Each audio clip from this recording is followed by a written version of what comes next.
A chill March wind whistles through the open window. Inside, a nurse stares into an empty crib, her breath catching in her throat. The child, Charles Lindbergh Jr., is gone. A crudely made wooden ladder leans against the wall outside. But to truly understand the shockwaves this event sent through a nation, we must first go back.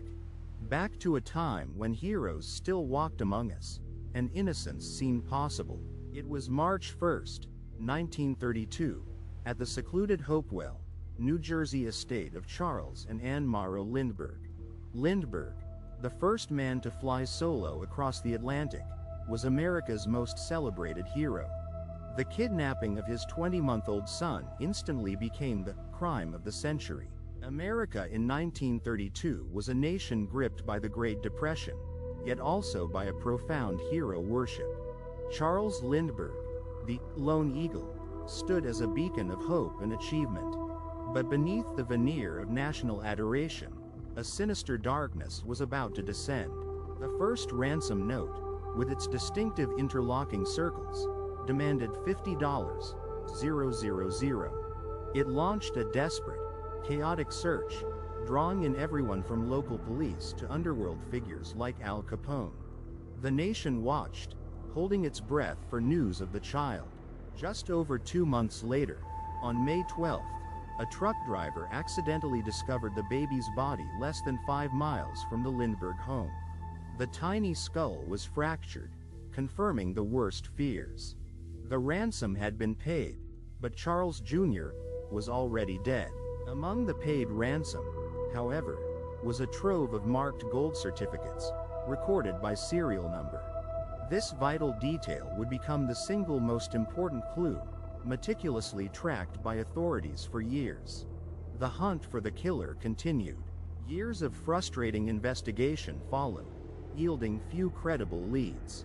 Then, in September 1934, a marked ransom bill reappeared, tracing back to a man named Bruno Richard Hauptmann.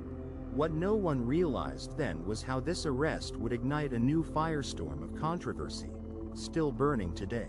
Hauptmann, a German immigrant and carpenter, was swiftly arrested in the Bronx.